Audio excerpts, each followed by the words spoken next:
I'm Jake, and I didn't believe in the supernatural. Growing up in the heart of the Midwest, I was more about logic, the kind of person who scoffed at ghost stories and dismissed anything that couldn't be explained with science.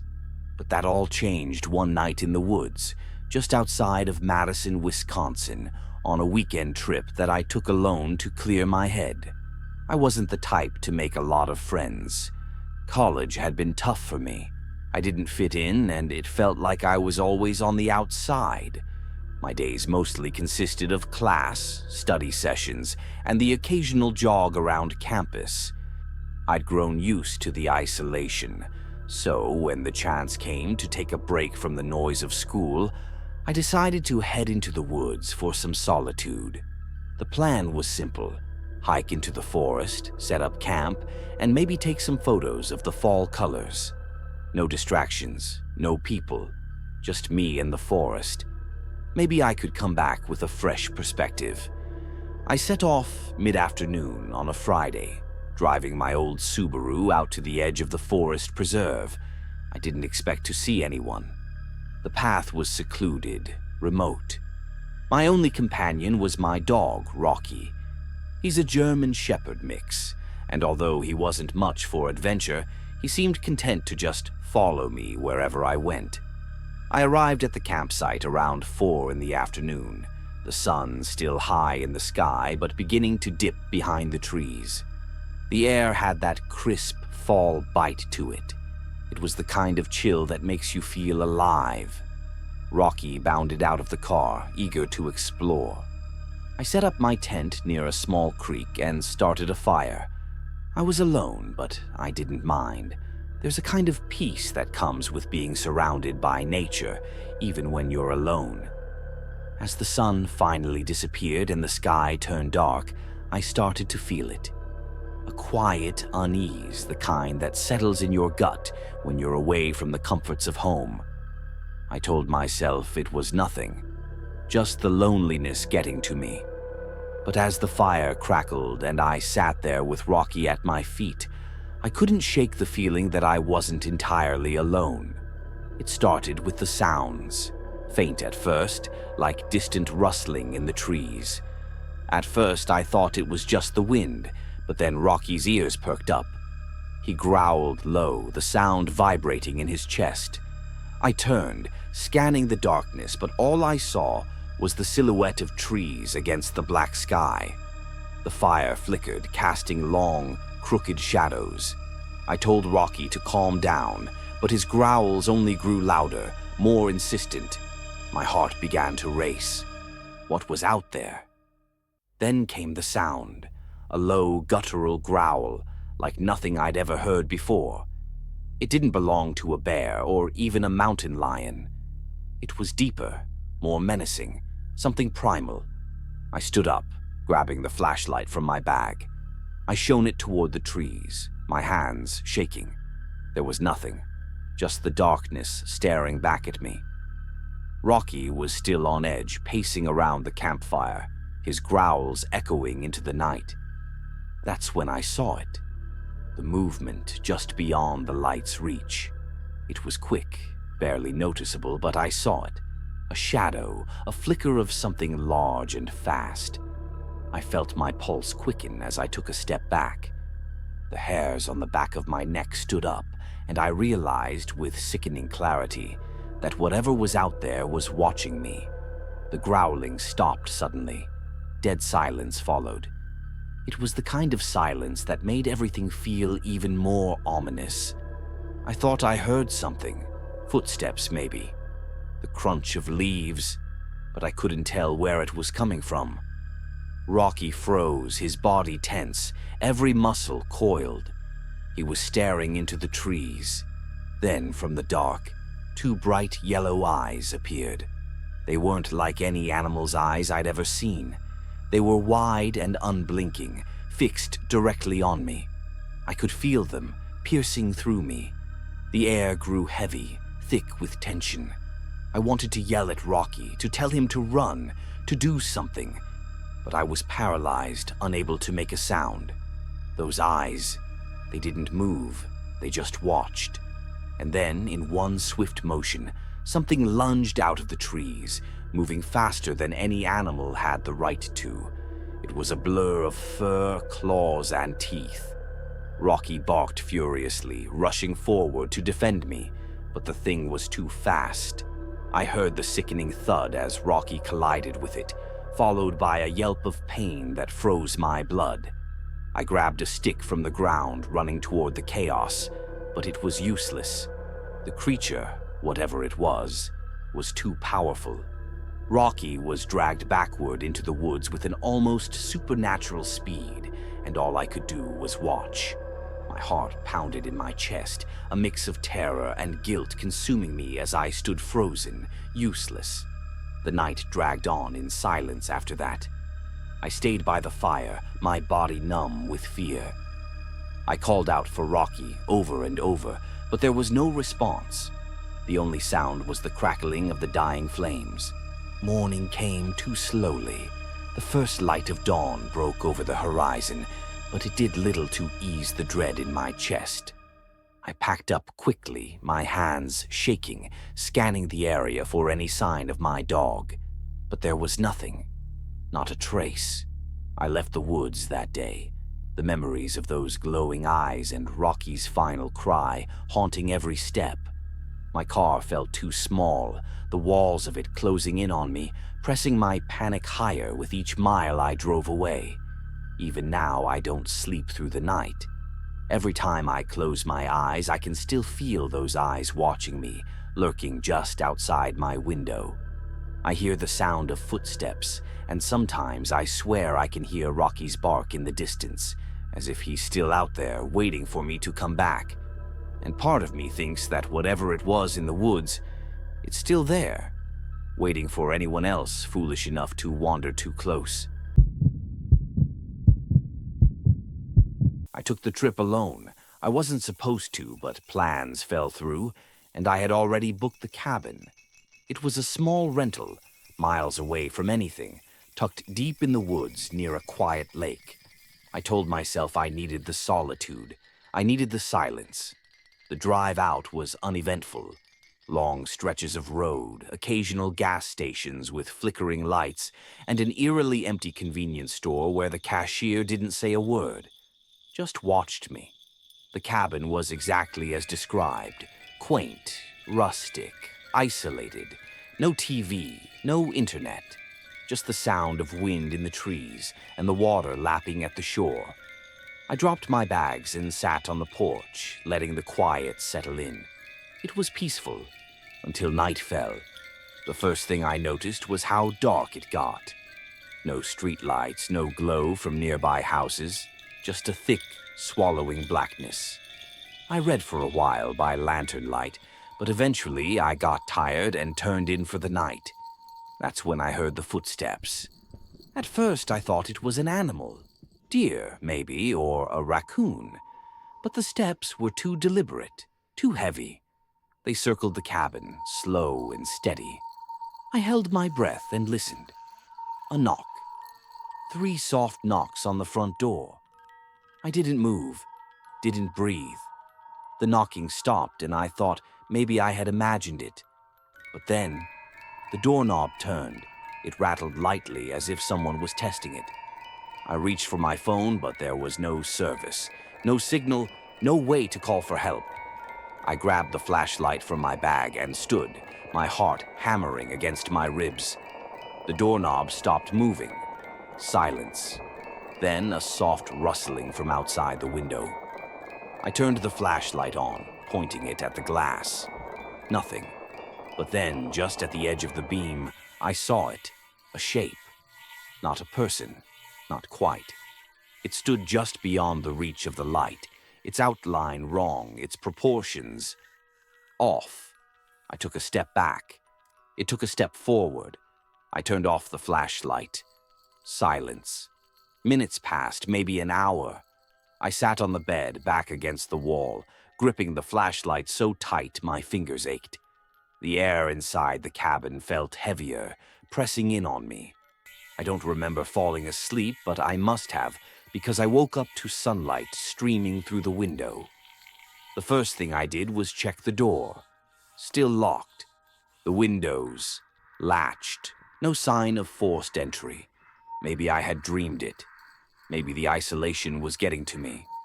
I stepped outside, taking a deep breath of cold morning air. That's when I saw them. Footprints. Dozens of them circling the cabin. Some close, some farther out, all of them deep, pressed into the dirt like something heavy had been standing there. Watching. I packed my things in record time, throwing everything into my bag without care. I didn't even bother checking out. I just got in my car and drove. Hours later, when I was safely back home, I finally let myself breathe. I told myself I had overreacted. Let my mind get the best of me. Then I opened my bag to unpack. My flashlight was missing, and sitting neatly on top of my clothes, as if carefully placed there, was a single wet footprint. There was an abandoned motel on the edge of town, just past the old highway that hardly anyone used anymore. It had been empty for at least 20 years. Over time, the woods crept closer, vines twisting around the sign out front, the pavement cracking from neglect. People told stories about it, about how the last owner disappeared without a trace, about strange lights seen in the windows at night. But no one really knew the truth. I had always been drawn to places like that, places with history left behind in dust and decay. So one night, when I had nothing better to do, I decided to check it out. I brought a flashlight and my phone, though I didn't expect to have any service that far out. I parked my car a little ways down the road and made my way through the overgrown lot. The air smelled damp, like rain was coming, but the sky was clear. The front doors were chained shut, but one of the side windows had been shattered long ago.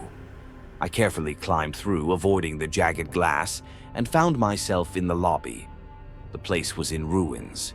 Old chairs sat in the corners, their cushions torn apart by time and animals. The reception desk was covered in dust, the little bell on the counter long rusted over. I shined my flashlight across the walls. Faded keys still hung behind the counter, each one labeled with a room number. A guest book sat open, the last entry dated sometime in the early 2000s. I ran my fingers across the pages, feeling the gritty paper, the ink faded beyond recognition. I moved further in, stepping cautiously. The air inside was stale, thick with the scent of mildew. The long hallway leading to the rooms stretched into darkness, and as I shined my flashlight down it, I noticed something odd. One of the doors at the far end was slightly open. That wasn't normal. I hadn't heard anything, hadn't seen any movement, but something about that open door made my stomach tighten. Still, I convinced myself it was nothing. Maybe the wind. Maybe an animal had gotten in. I kept going, the old carpet crunching under my feet as I walked toward it. Room 108. The number plate was tarnished, but still readable. I hesitated just outside the door, listening. There was only silence. Slowly, I pushed it open wider and stepped inside. The room was almost empty. No bed, no furniture, just walls stained with age and a single chair in the corner. But what made my breath hitch was the fact that there was something on the floor in the middle of the room. A set of footprints. They weren't mine. The dust was thick, untouched except for those prints, leading from the door to the chair, and nowhere else. No exit, no other disturbances. Just a trail that ended where the chair sat, facing the doorway. I felt a chill crawl up my spine. The air in the room was colder than the rest of the building. I suddenly had the overwhelming feeling that I wasn't alone. I turned back, ready to leave, but as soon as I stepped out into the hallway, I heard it. A whisper, not words, just a low, breathy sound coming from somewhere in the darkness beyond my flashlight's beam. I didn't wait to find out what it was. I rushed back down the hall, my footsteps pounding against the worn carpet. But as I neared the lobby, I froze. The front doors, the ones that had been chained shut when I arrived, were wide open. I hadn't heard the chains move, hadn't heard a single sound.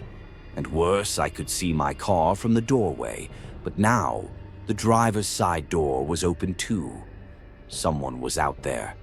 I shut off my flashlight and pressed myself against the wall, trying to steady my breathing. My heart pounded so loudly I swore whoever was out there could hear it. I listened, straining for any sound, footsteps, breathing, anything. But there was only silence. Then, just as I was about to make a run for it, my phone buzzed in my pocket. I nearly jumped out of my skin. My hands were shaking as I pulled it out and glanced at the screen. One new message, no number, just a blank sender. The message was short. Don't turn around.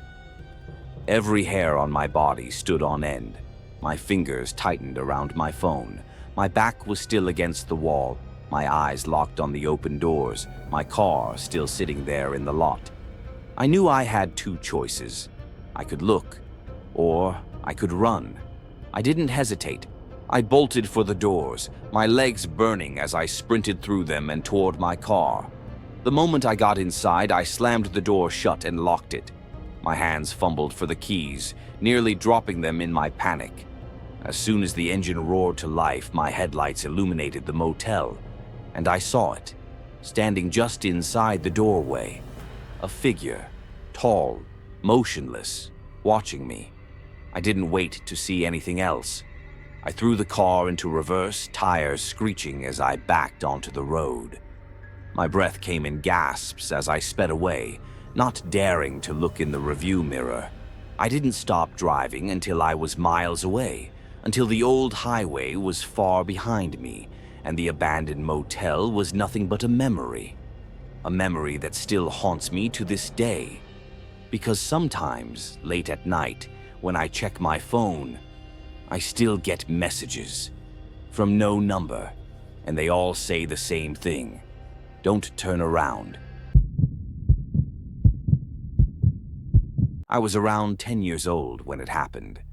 My family had a cabin up north, deep in the woods near a lake. Every summer we'd spend a few weeks there, swimming, fishing, just being outdoors. It was my favorite place in the world, but now when I think about it, all I can remember is that one summer night, the one that changed everything. That summer was different. The lake had been unusually quiet, fewer boats, fewer people, almost like something had driven them away. My parents didn't seem to notice, or if they did, they didn't say anything about it. I had my cousins with me, and we were too busy running around, playing, and daring each other to explore the woods after dark. One night, after my parents had gone to bed, my cousin Jacob dared me to go out past the dock alone. He said I wouldn't last 10 minutes in the dark by myself. I was stubborn, so of course I took the dare. I grabbed a flashlight and walked down to the dock, but when I got there, I decided to keep going. There was a narrow trail that led around the lake, and I figured if I followed it just a little bit, I could really prove I wasn't scared. The night was completely silent. No crickets, no wind rustling the trees, nothing. Just the sound of my own footsteps crunching against the dirt. That was the first time I felt it, that deep, unsettling sense that something was wrong. I turned my flashlight off for a moment just to see how dark it really was. I don't know why I did that. Maybe I thought it would make me seem braver. But then I saw it. A light, flickering through the trees up ahead.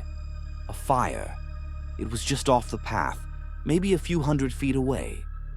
At first, I thought it might be campers, but no one was supposed to be out here.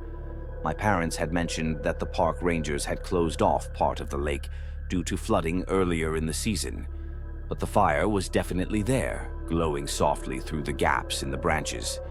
I don't know why I walked toward it. Curiosity, I guess. Or maybe something else. I kept my footsteps light, moving slowly as I approached. As I got closer, I could see that the fire wasn't very big, just a small flame burning in a shallow pit. But there was something wrong about it. There was no smoke, no wood crackling, just a steady flame burning in absolute silence. And then I saw what was around it. Circling the fire were 5 wooden chairs, old and weathered like they had been sitting there for years. But it wasn't the chairs that made my stomach drop. It was the fact that each one had something draped over it. Clothes, different sizes, different styles, like they had belonged to different people. Some of them were child-sized. I stood there, frozen, my mind trying to make sense of what I was looking at. Then, from somewhere in the trees, I heard a sound, a whisper.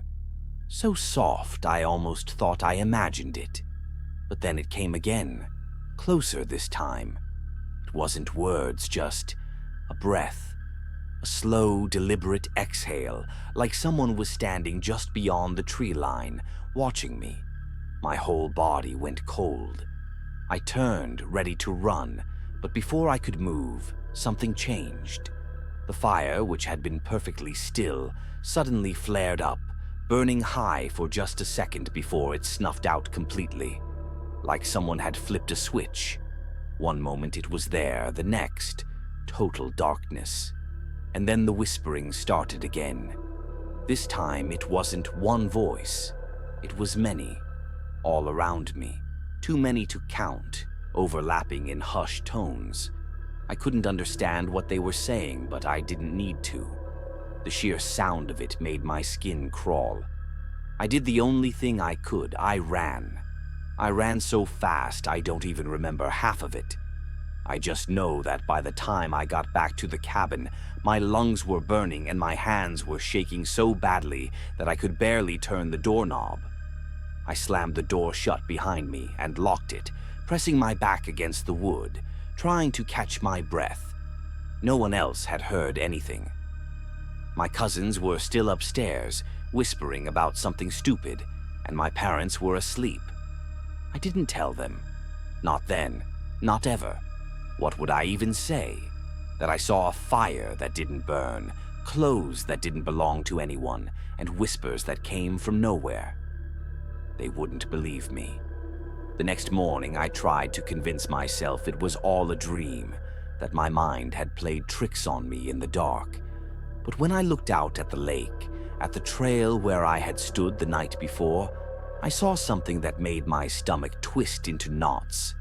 There, at the very edge of the dock, were 5 chairs, old, wooden, weathered, facing the water, like they were waiting for something.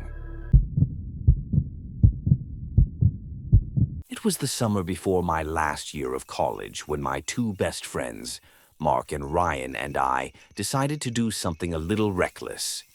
We had always been into urban exploration, sneaking into abandoned places just for the thrill of it. There was something exciting about stepping into a place that had been forgotten, left to rot and decay, overtaken by time itself. This time we had found something special. Mark had heard from a co-worker about an abandoned hospital on the outskirts of town, a place that had been shut down years ago after a fire damaged a major wing of the building. According to the story, the fire started in the basement, in what used to be the morgue, but no one ever figured out how it started. The building had been left to sit, untouched and unsalvaged, an empty husk on the edge of civilization. It sounded perfect to us. We set out just after midnight, driving down long, desolate roads until the streetlights became fewer and farther between. The hospital was exactly what we had imagined. Massive, looming in the dark, windows shattered, graffiti scrawled across the walls. It stood at the end of a long, cracked parking lot with weeds sprouting up between the asphalt. The front doors had been boarded up, but we found a side window that had been smashed open, just big enough for us to crawl through. Inside, the air was thick with the scent of mold and dust. The hallways stretched in multiple directions, lined with broken gurneys and rusted wheelchairs. Faded hospital signs hung from the ceiling, their letters barely legible. Our flashlights cut through the darkness, illuminating peeling wallpaper and abandoned nurse stations. The silence was unnerving, broken only by the sound of our footsteps echoing off the walls. We wandered through the first floor, passing empty patient rooms with rotting mattresses and shattered glass. Some of the rooms still had curtains hanging, swaying slightly even though there was no breeze.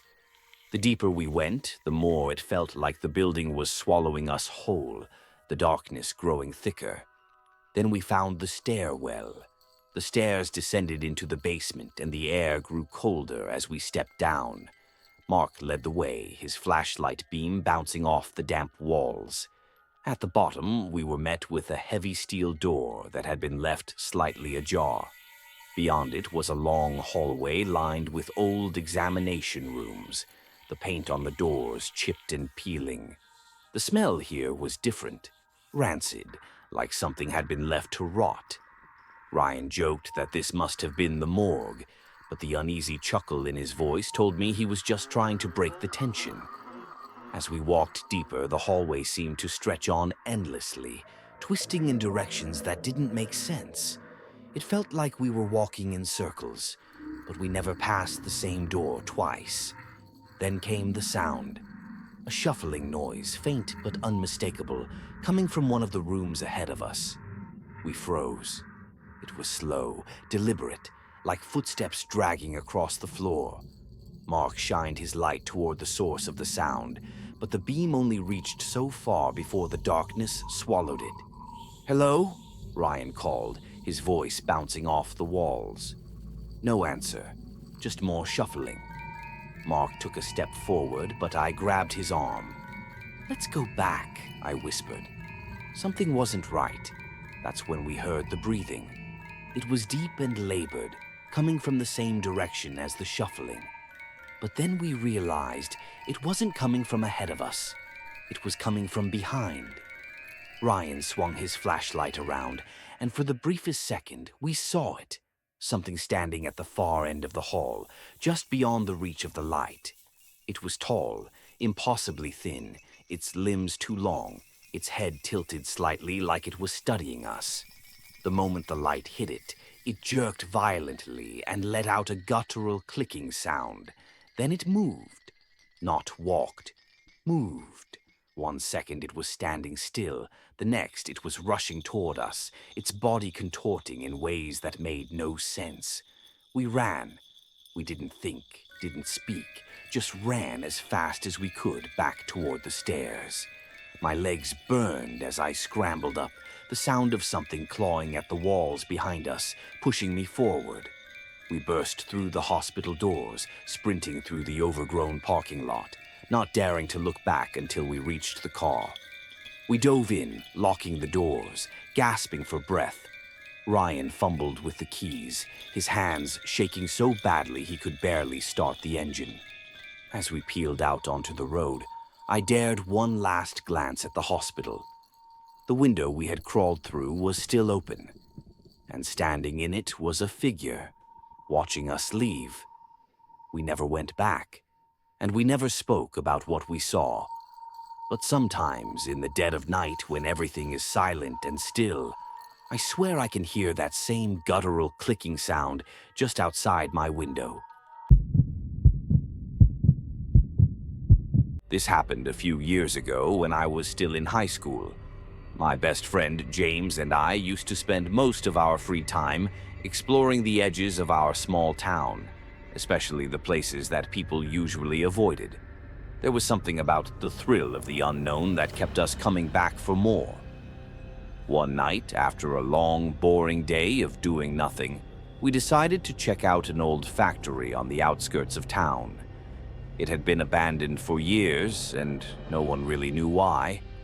People talked about accidents, strange disappearances, and even hauntings. But we never put much stock in those stories. To us, it was just another place to explore.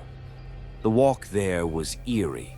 The streets were empty, the air was cold, and a thin layer of fog hung low to the ground. When we got to the factory gates, we found them rusted and partially open, as if inviting us in. The whole place loomed over us like a forgotten relic of something that should have been left alone. James and I slipped inside and immediately noticed how quiet it was. The air was thick, the smell of old metal and mildew hanging heavy. The ground was littered with broken glass and scraps of debris, and as we moved deeper inside, our footsteps echoed through the empty halls. The factory floor was massive, stretching into darkness. Rusted machinery sat frozen in time, covered in dust and grime. We moved cautiously, shining our phone flashlights around, revealing glimpses of the building's past. Then we heard it, a faint noise, almost like a shuffle. We froze. It was coming from the far end of the room, beyond the reach of our lights. James whispered, asking if I heard it too, and I nodded. We stood there, waiting, but nothing else followed. We figured it must have been a rat, or maybe just the building settling, so we pressed on.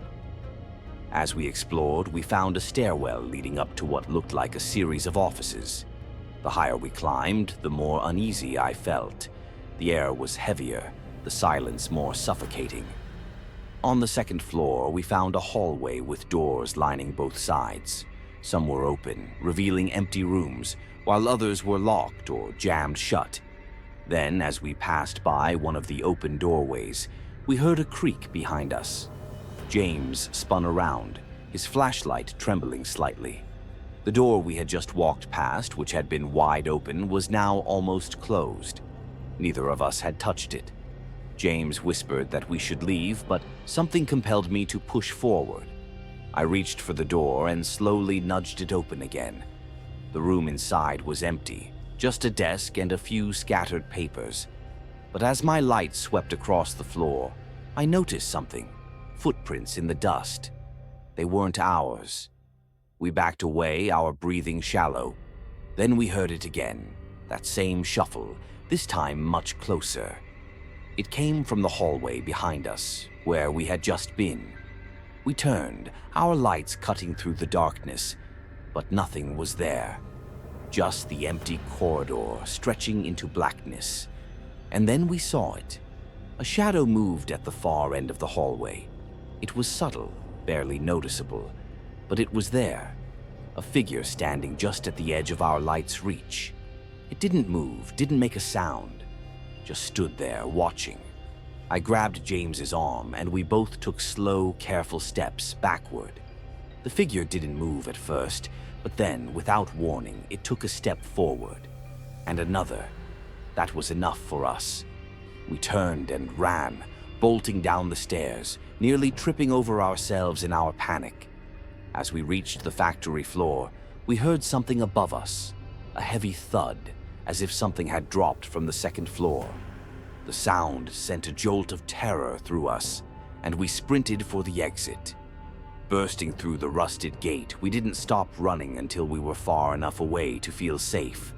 When we finally turned back to look, the factory stood there, silent, unmoving, as if nothing had ever happened. We never spoke about what we saw that night, and we certainly never went back. But sometimes, when I pass by that part of town, I get the feeling that something is still in there, waiting, watching. I still can't believe what happened last night. It's past midnight now, and I can't seem to shake off the feeling of being watched. I'm sitting here on the couch, every window and door locked tight, but my heart is still racing. I keep replaying what happened, trying to make sense of it, but it's so surreal that I'm not sure I'll ever fully understand. I'm 27, working as a night shift clerk at a 24-hour convenience store in my small town, Edgewood, Alabama. It's a quiet place, mostly peaceful, though the nights can feel unnervingly long when you're stuck in a store all alone. I usually don't mind the silence, but last night it was different. It felt wrong from the start. The evening had been like any other. I closed up at 11, grabbed a quick dinner from the fridge, and sat down to watch a bit of TV before heading to bed. It was hot as usual, and my small apartment has no air conditioning, so I left the window cracked open to let in the breeze. I know it's not the safest, but it helps. At least I can pretend it makes the heat bearable. By the time I finished eating and scrolling mindlessly through my phone, it was almost 2 a.m.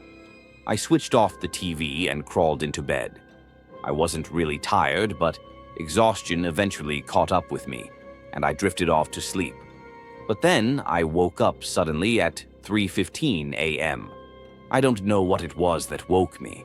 Maybe a noise, maybe a shift in the air, but when I opened my eyes, the room felt different. There was a strange chill, and the only light was the faint glow from my phone on the nightstand. My heart began pounding in my chest, and I couldn't shake the sense that something was wrong. I lay there for a moment, trying to gather my thoughts, when I heard it. A soft, scuffling sound followed by the unmistakable shuffle of feet on the hardwood floor. It wasn't the usual creak of the building settling, and it definitely wasn't the wind. This was something else. My mind raced, trying to figure out what it could be, but I froze. Then I heard a low, labored breathing, right next to my bed. I couldn't move, couldn't speak. The air around me thickened like it was closing in. Slowly, I turned my head, trying to see if there was someone or something there in the dark. The room was nearly pitch black, but I could make out a figure sitting at the edge of my bed. An old man hunched over, his back slightly arched, breathing deeply as if he hadn't noticed me awake. His face was twisted in a half-grimace, half-smile, and his eyes were wide open, though they didn't seem to focus on anything. I could hardly breathe. My mind screamed at me to do something, but I was paralyzed, staring at this stranger who somehow had entered my room without a sound. How had he gotten in? The window. I had left it cracked open just a few inches. Could he have slipped inside so quietly? I could feel the panic rising in my chest as my body stiffened, my heart thundering in my ears. Every muscle in my body screamed to get up, to run, to scream for help, but I stayed still. I didn't know what he would do if he noticed I was awake.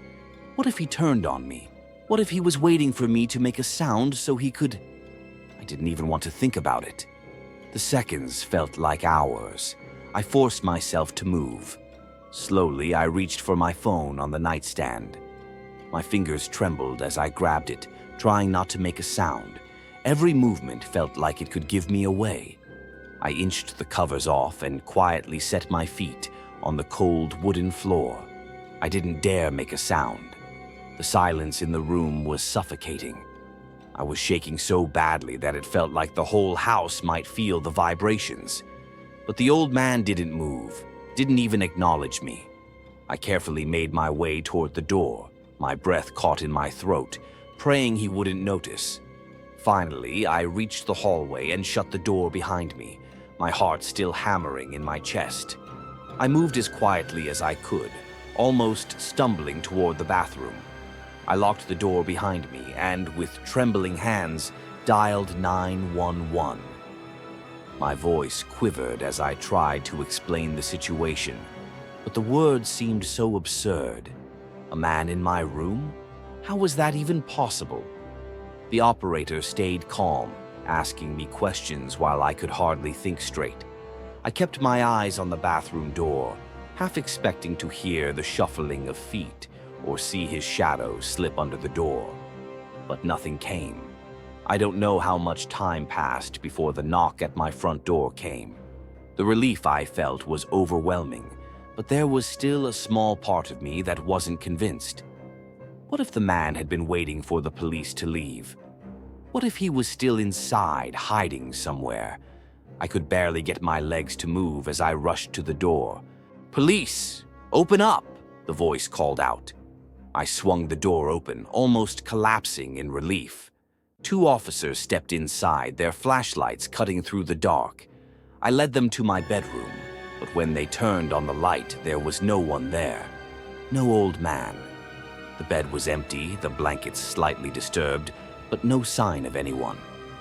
We searched the entire apartment, closets, under the bed, even the windows, but there was no sign of him. Nothing. I couldn't understand it. How had he gotten out without me hearing? Had I just imagined it? One of the officers told me to lock my windows and call them again if anything else happened. I barely managed a thank you as they left, still too shaken to say much. I stood there in my living room, heart still pounding, every noise outside making me jump.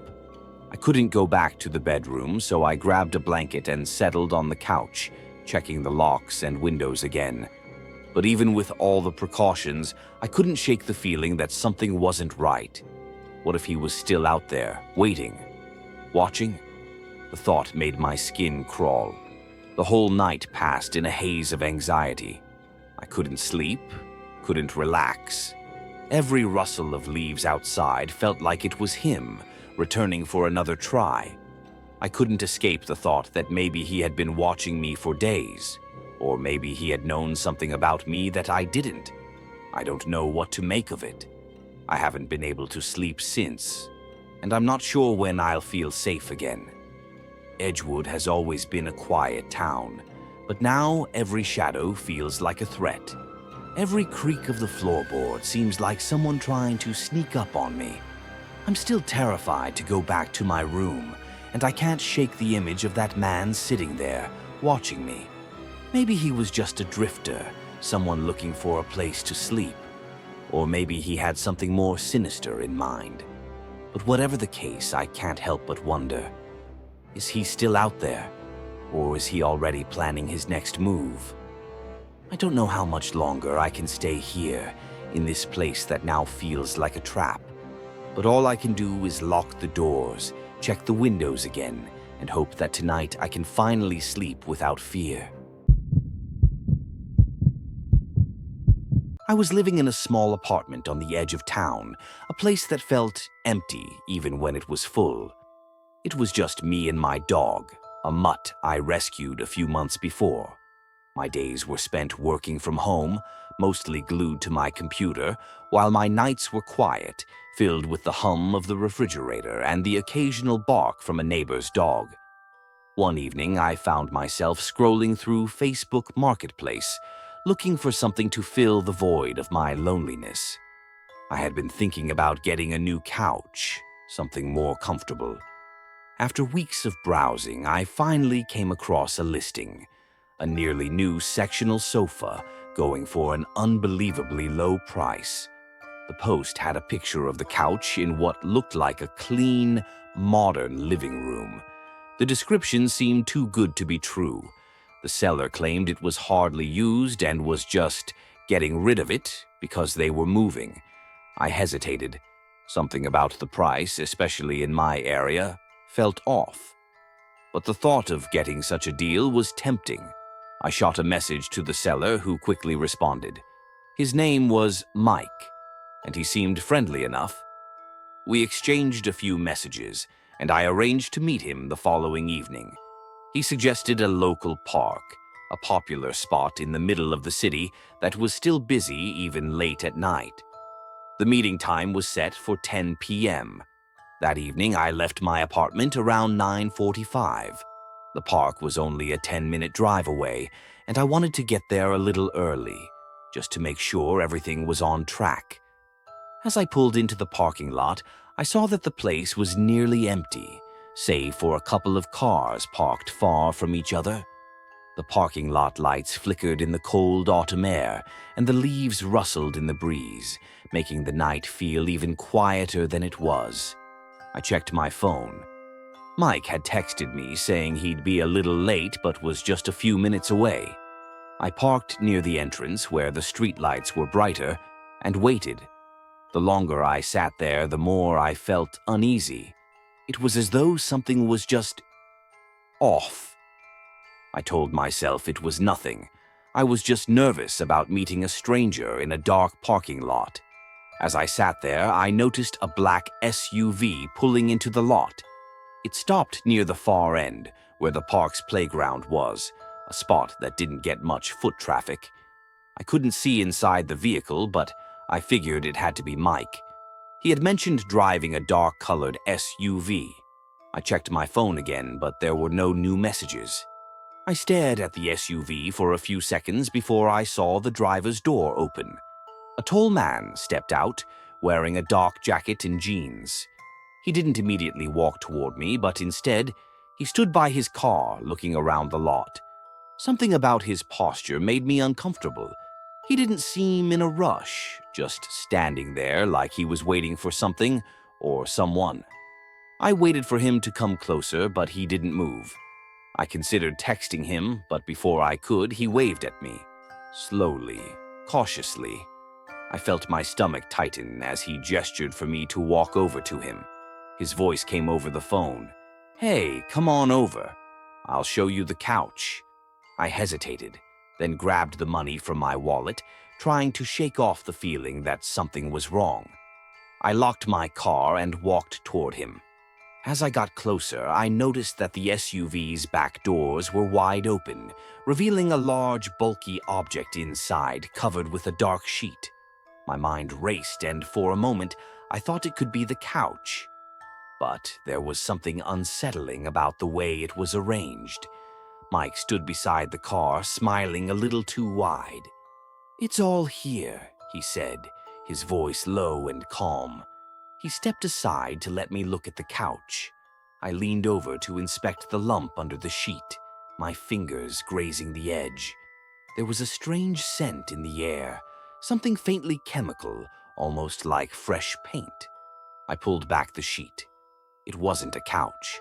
The object underneath was too large and oddly shaped, and it looked wrong. It didn't have the same softness or texture I was expecting from a couch. It was stiff, lumpy, and there was a faint outline of something strange beneath the surface. Before I could process what I was seeing, I felt something hard press against my back, just below my ribs. A voice, too quiet, too calm, whispered in my ear, "Give me your wallet and phone." It wasn't a request.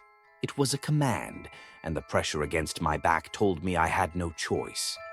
My hands trembled as I fumbled for my wallet and phone. I handed them over, feeling his fingers close around them with an eerie coldness. He nudged me away from the SUV, and I stumbled backward, my legs barely able to hold me. The man didn't say a word as I fell to the ground, my knees scraping the pavement. I scrambled to get up, but before I could, I heard the slam of a car door.